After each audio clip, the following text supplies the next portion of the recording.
Saya hanya tamatan SMK. Oke. Ya, SMK pariwisata. Oke. Ya, jadi memang saya belum kuliah. Disuruh kuliah saya nggak mau. Oke. Ya, karena saya ingin mencari duit. Begitu tamat saya ingin mencari duit. Nah, jadi begitu tamat saya langsung bekerja di luar negeri. Ada penyesalan juga sekarang kenapa saya dulu nggak kuliah. Karena kalau saya lihat sekarang syarat untuk bekerja itu minimal sarjana, bachelor degree, apa segala macam. Tapi yang menguntungkan saya adalah pengalaman juga. Jadi memang pendidikan dan pengalaman itu penting, sama-sama penting. Kalau misalnya seseorang menawarimu sesuatu pekerjaan yang kamu belum tentu bisa mengerjakannya, ambil dulu. Oke. Belajar setelahnya. Oke, bilang yes dulu ya dia. Yes.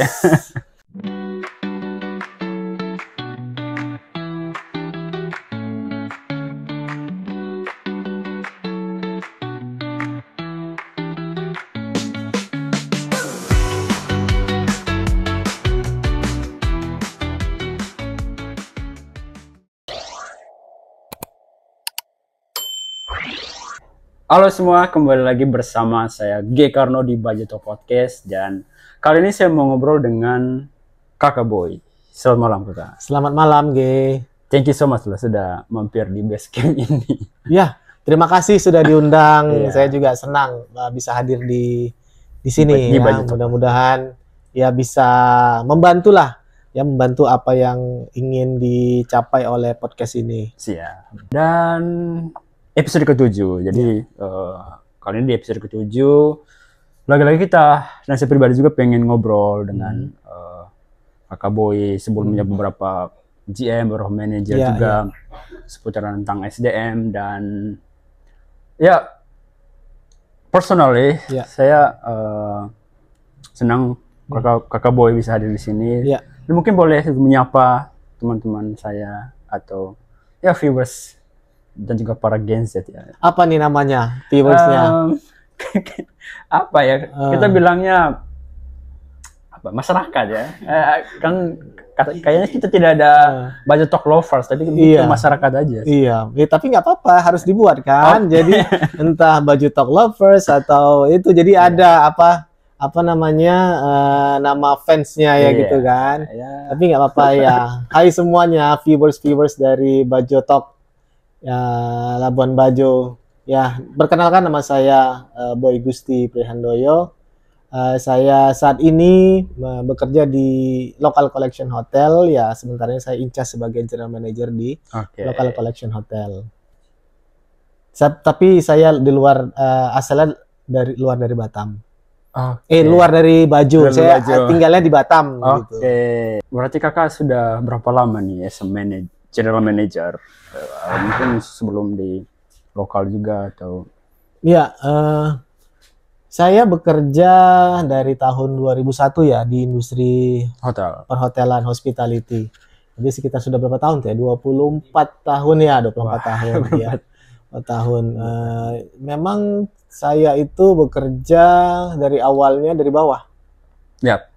Ya, karena ya setiap orang kan ada cara masing-masing. Kalau saya kan memang ingin belajar tuh dari bawah. Jadi kita memahami seperti apa dari bawah sampai ke atas, sampai ke posisi saya sekarang ini. Ya, jadi memang terakhir saya baru di sini General Manager, karena sebelumnya saya menempati beberapa posisi manajer juga, dari mulai paling bawah, dari mulai room boy saya, kemudian naik ke supervisor, kemudian naik ke asisten manager, kemudian ke manager, manager housekeeping, manager front office, kemudian room division manager.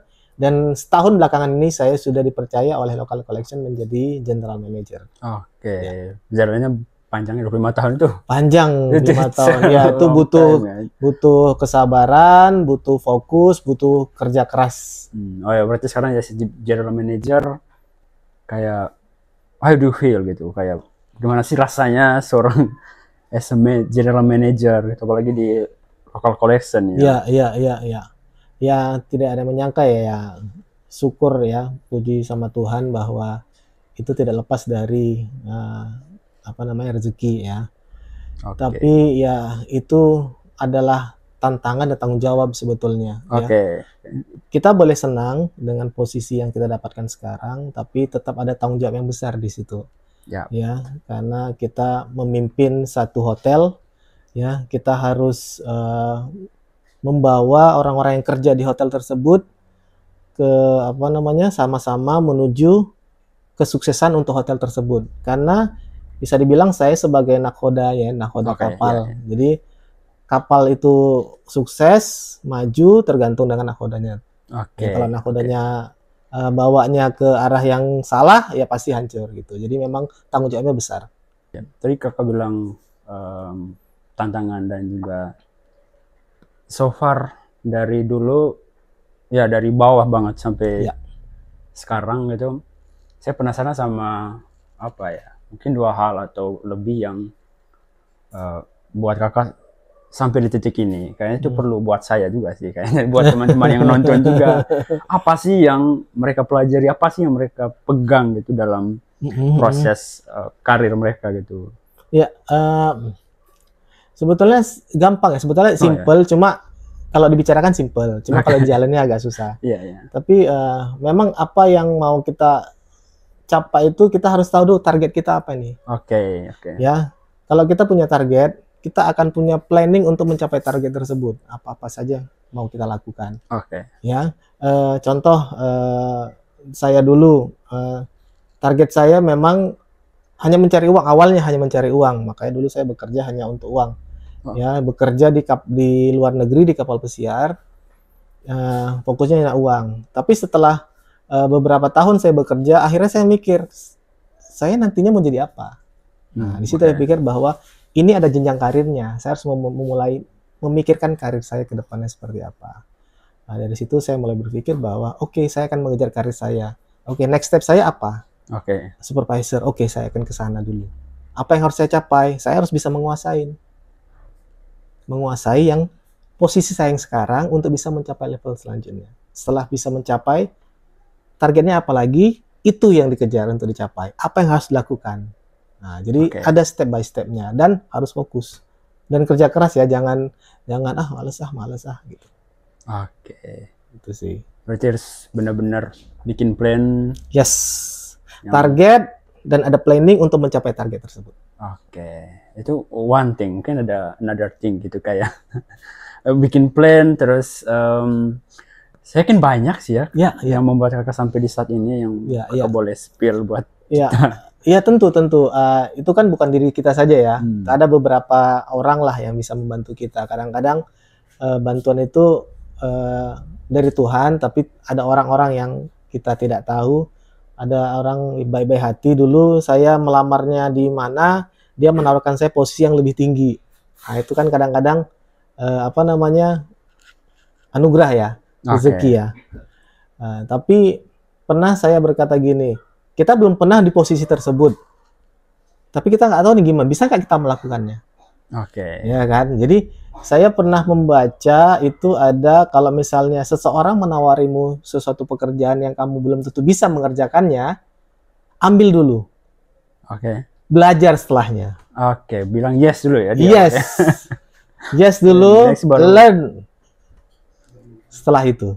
Ya, jadi kamu harus belajar dulu apa nanti yang harus kita capai di sana. Oke, kita belajar. Yes, pokoknya iya dulu kita pelajari di sana. Kayaknya itu harus saya terapkan dan teman-teman saya yang karena dengan banyaknya chance saat ini banyaknya juga kesempatan take action itu menurut saya yang kalau menurut kakak gimana?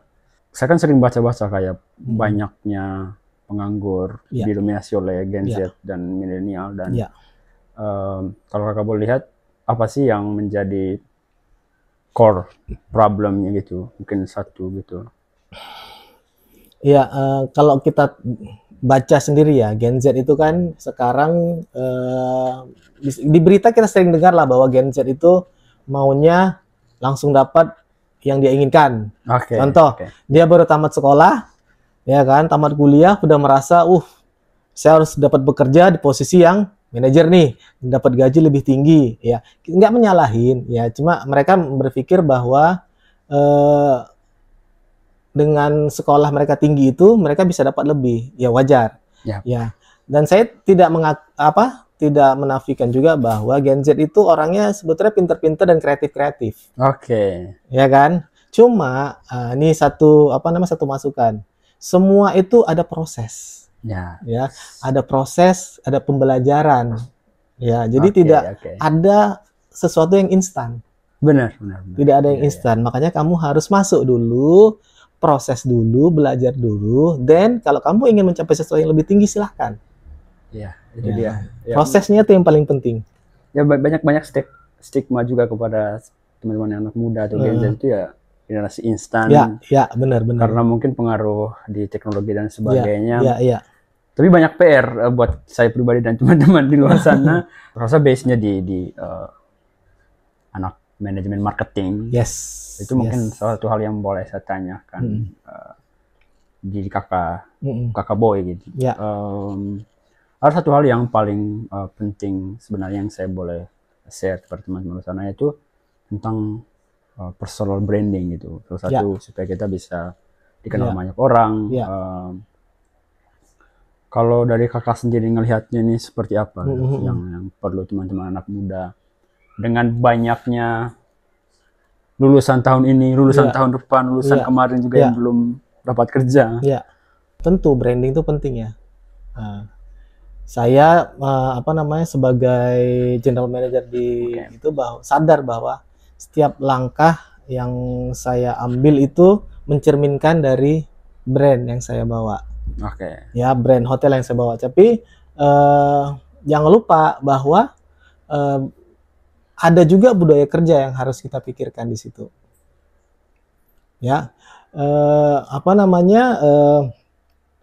saya menjaga. Yang paling penting adalah di situ kita adalah konsistensi. Bagaimana membranding diri kita dan konsistensi untuk memberikan branding yang bagus diri kita. Ya, karena kalau kita turun orang pasti akan nggak percaya. Benar kan? Konsistensi dan persistensi dan meningkat gitu. Kalau konsistensi kan di situ aja. Kalau persistensi itu meningkat, naik lebih ke atas. Naik terus. Iya. Gitu. Saya rasa dengan banyaknya SDM yang ada, penting. Kualitas SDM ya. Ya. Banyak kurang nilai 10, kapasitasnya 10, lalu semua di 10, tapi tempat kerjanya tidak ada karena tidak terlalu menonjol. Dengan 24 tahun kakak di industri ini, saya penasaran sama gaya atau filosofi yang kakak pegang itu yang bisa kita cerminkan dalam memimpin sebuah organisasi. Benar. Saya pikir ini hal yang boleh dan penting untuk di-share juga sih. Filosofi ya. Ya gaya kakak untuk menghandle tim, dan juga kayaknya bagus buat saya juga, yang teman-teman juga yang Oke.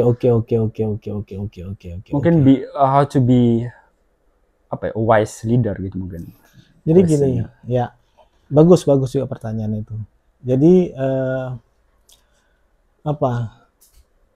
ada filosofi yang saya bawa itu adalah lead by example. Ya. Lead by example. Jadi gini, kalau ingin staf kita bekerja sesuai dengan visinya kita harus menunjukkan bagaimana sih sebetulnya cara kerjanya, kita kasih tahu. Jadi satu visi nih. Jadi dia nggak bekerja sendiri. Jadi kita bawa gaya kepemimpinan kita, gaya kerja kita tularkan ke anak-anak, ke staf kita, ke karyawan kita. Nah, jadi dengan mereka melihat gimana kita bekerja, gimana melihat kita berengagement dengan tamu, ya kan, engagement dengan semua orang, mereka akan lihat, oh seperti ini. Nah, jadi memang filosofi yang selalu itu adalah lead by example. Jadi tunjukkan, contohkan, ajarkan sama mereka akan ikut seperti kita. Gitu. Jadi mereka akan kan ini kita ada contoh nih. Saya ini berhasil nih dengan gaya saya. Kamu juga bisa berhasil. Kalau kamu mau, boleh ikuti gaya cara saya gitu. Iya. Di tempat kakak banyak anak muda kah yang bekerja di beberapa departemen? Itu gimana gitu? Maksudnya melihat mungkin yang baru graduate atau yang masih muda-muda. Iya, benar. Apa sih yang kakak lihat di sana? Mungkin yang masih mereka miss atau masih mungkin kayak tantangan. Namanya di zaman sekarang ini ya, anak-anak muda ini ya kan bisa dibilang kritis. Oke. Ya kan? Iya. Kritis. Mereka selalu ngasih opini bahwa oh ini nggak bisa, ini nggak bisa.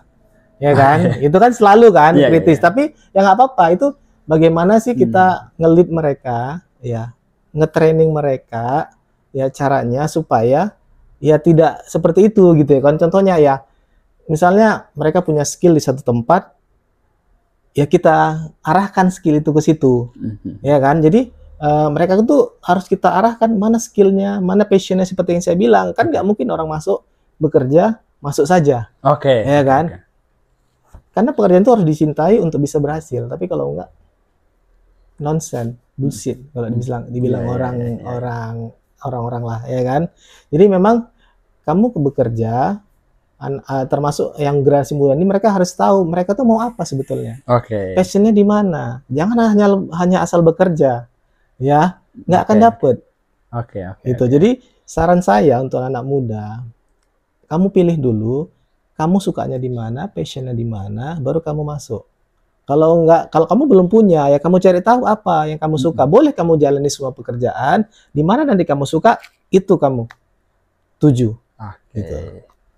Karena itu kind of tantangan juga sih ya dengan saya tidak tahu di tempat kakak ini backgroundnya teman-teman ini tuh ya dari hospitality semua apa dari yang SPD mungkin yang lain atau dari background pendidikan yang berbeda-beda. So far beberapa sharing juga gitu sih. Maksudnya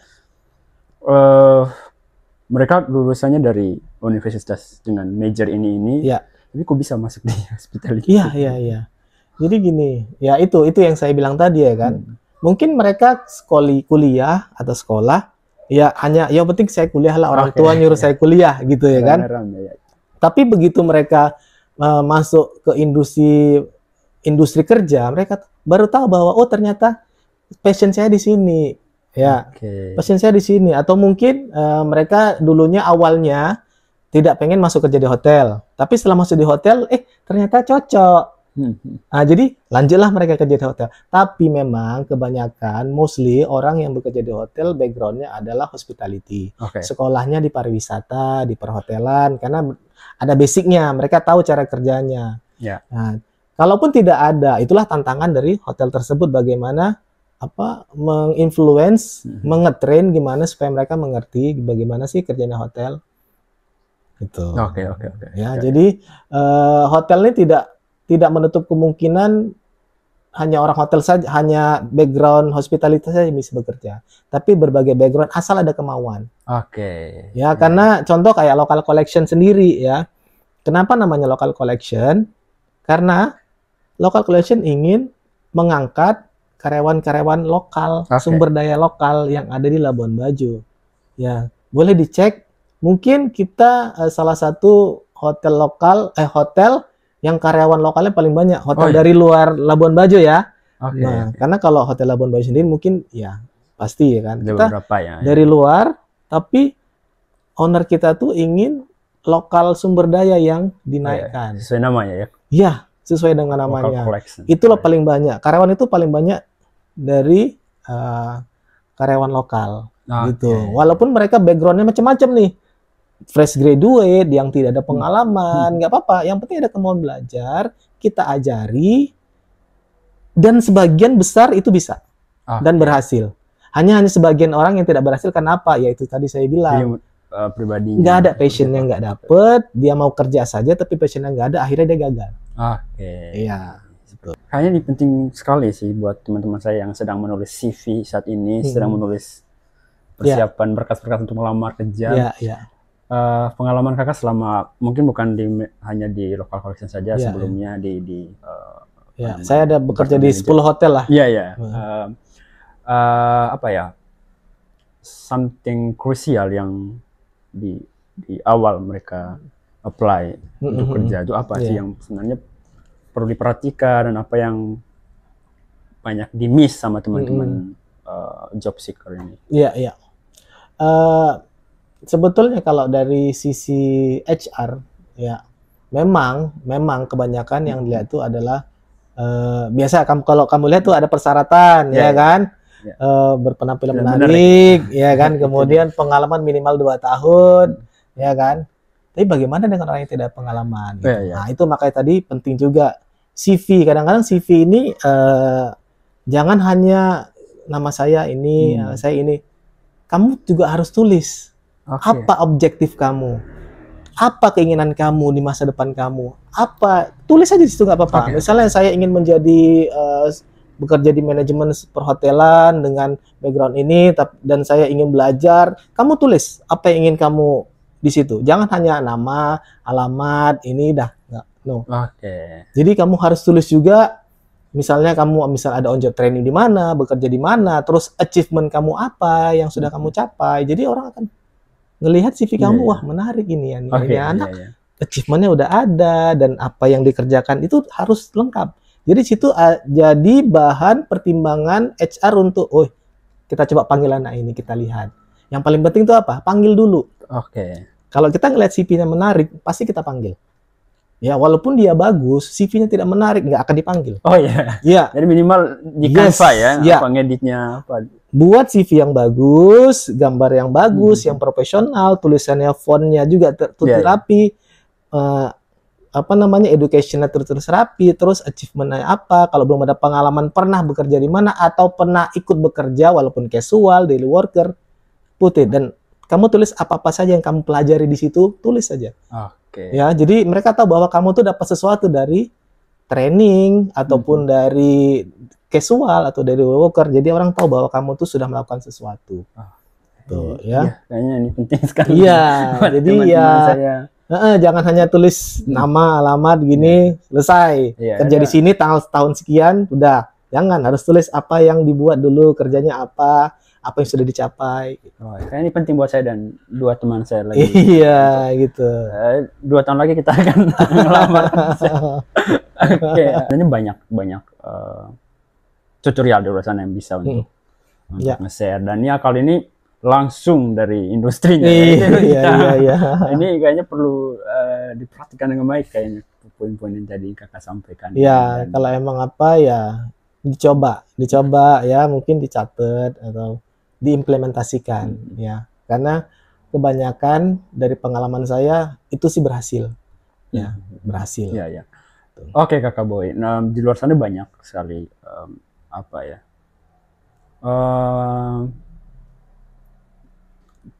bukan perdebatan juga, kayak diskusi yang atau juga keresahan teman-teman yang memang tidak punya kesempatan untuk melanjutkan kuliah hanya sampai di SMK. Kalau menurut Kakak Boy sendiri nih untuk kebutuhan kerja hari ini gitu ya, seberapa penting sih jasa dari college gitu? Sebenarnya di hari ini di mana teknologi semakin berkembang, seberapa penting anak-anak itu bisa get a college supaya bisa bekerja, dan realitanya seperti apa gitu? Kan ini perlu di-share juga. Iya, saya tidak bilang bahwa pendidikan itu tidak penting, itu penting. Ya, kalau kamu bisa melanjutkan ke kuliah, silahkan, lebih bagus.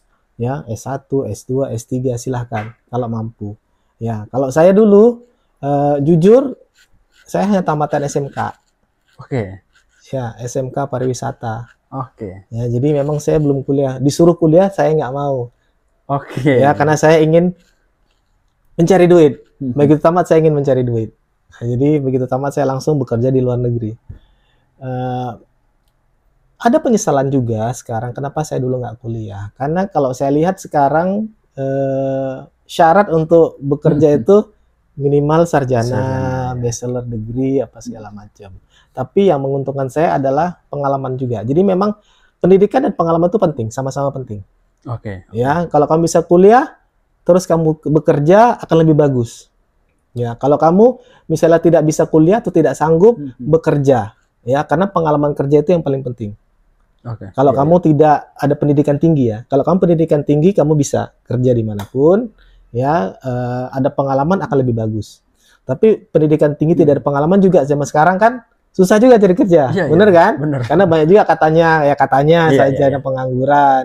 Ya kalau menurut saya sih bukan karena bukan karena kekurangan pekerjaan ya, mungkin karena apa namanya? Tidak match and link ya. Iya, dia Dengan- enggak milih-milih juga, enggak saya nggak mau ini lah. Gitu. Iya, iya, iya. Kalau saya, pemikiran saya sendiri, kalau kamu belum ada pengalaman, walaupun kamu sarjana, apapun pekerjaan yang ada di depan kamu atau yang kamu dapat, kerjakan dulu. Oke.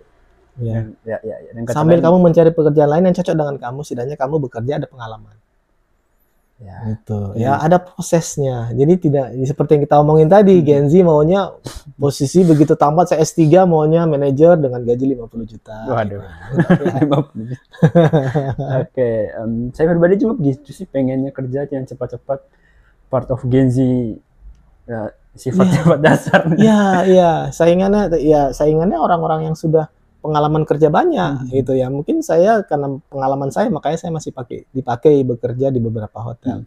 Ya, pengalaman saya digunakan gitu. Iya. Tapi ada beberapa hotel juga yang lebih memikir, oh kamu harus sarjana dulu untuk bisa masuk di sini gitu. Ada beberapa juga. Jadi ya sama-sama penting lah Oke. pengalaman dan sekolah. Tadi kakak bilang sampai hari ini belum sempat untuk masuk kuliah. Tapi kalau kakak dulu ambil atau mendaftarkan diri untuk kuliah, kakak pilih jurusan apa? Atau mungkin apa sih yang hari ini dibutuhkan banget untuk generasi? Ya makanya tadi kembali ke passionnya kamu ya, passionnya kita ya kan. Kalau saya kan memang kan passionnya di pariwisata. Saya itu dulu kenapa saya bekerja di pariwisata?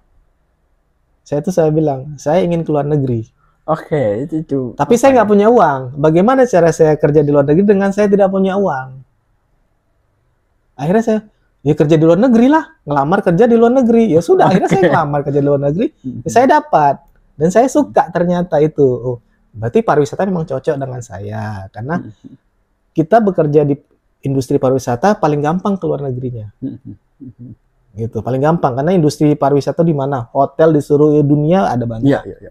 Ya kan, pekerjaan di kapal pesiar juga banyak. Sekarang orang pada berlomba-lomba untuk bekerja di sana kan. Oke. Gitu. Jadi kalau passion kamu seperti saya tadi saya bilang saya ingin jalan-jalan ke luar negeri, berarti saya harus ambil pariwisata.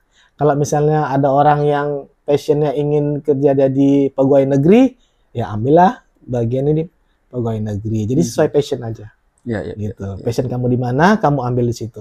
Okay. Ya, kadang-kadang ada orang tua, pokoknya kamu harus jadi ini, kuliah di sini, tapi dia nggak passion, nggak bisa. Benar. Nggak dapet, gitu kan? Kayaknya kita perlu lawan ya beberapa. Ya, makanya harus cari dulu kita maunya apa ini. Kita maunya jadi apa? Kita cari tahu dulu diri kita apa maunya gitu. Oke, iya. Ada satu hal yang saya sering tanya ke beberapa manajer juga hack gitu atau beberapa poin yang kakak boleh share gitu biar siapapun di luar sana dari pengalaman kakak tadi yang dari bawah sekali sehingga naik sampai hari ini menjadi seorang general manager atau gimana caranya biar seorang itu bisa dipromosikan lalu naik ke jenjang yang lebih Iya. Saya yakin saya juga tidak mau suatu saat di situ terus. Benar. Jadi memang seperti yang pernah tadi saya sebutkan bahwa harus ada target. Oke. I mean mungkin biasa lah kalau orang bilang harus pengalaman juga skill yang kita bawa untuk beban diri kita. Tapi mungkin ada hal yang masyarakat perlu tahu juga ya. Maksudnya realitanya gitu yang ada di industri. Saya juga karena belum masuk di industri tadi, saya tidak terlalu tahu banget ya gimana gitu. Bagaimana industri perhotelan itu ya? Iya. Jadi gini ya, memang ya kita harus masuk dulu untuk tahu kan gitu kan. Jadi sebetulnya industri perhotelan ini tempat yang menyenangkan ya karena kita bisa bertemu dengan banyak orang. Kita bersilaturahmi dengan banyak orang, kesempatan dengan ketemu orang-orang baik dari yang menengah ke bawah sampai yang orang-orang kaya itu kita ketemu. Ya, jadi memang kesempatan untuk berkembang itu besar. Oke, ya. Ya, karena kita bertemu banyak orang ya, background yang macam-macam. Ya, kalau saya sendiri bahkan banyak yang ditawari juga mau kerja di sini, mau nggak kerja sama saya, itu banyak. Gitu. Jadi memang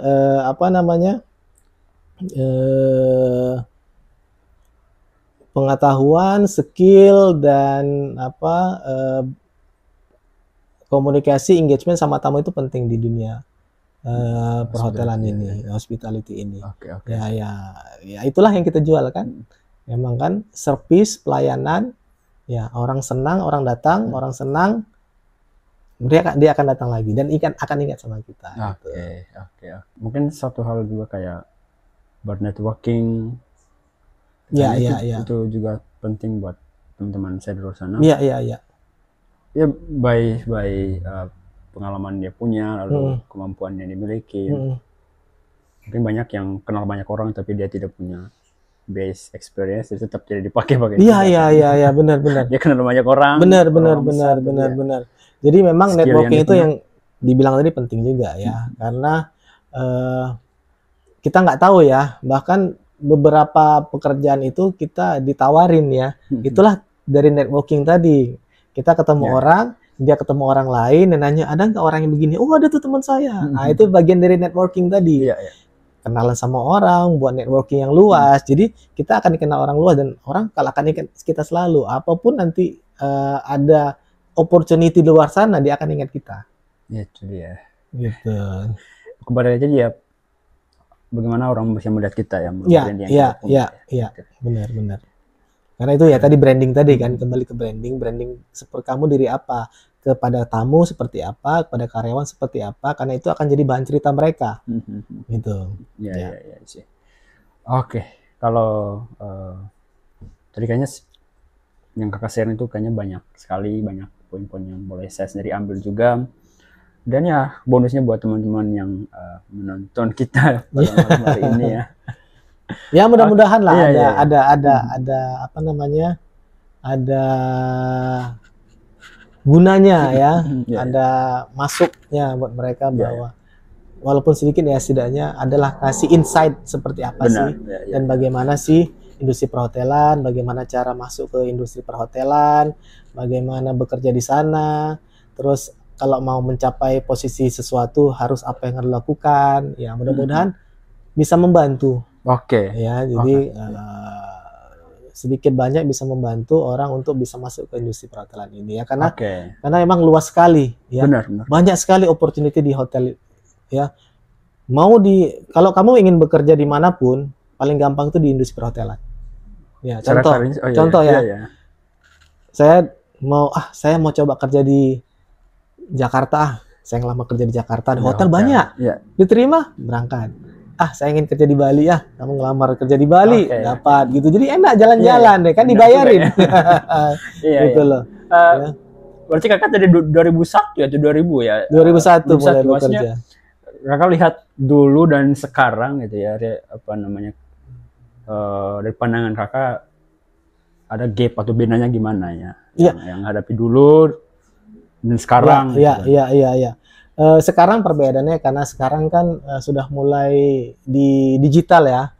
Semua pakai sistem. Dulu kan kita nggak pakai sistem tuh. Sekarang sudah ada sistem.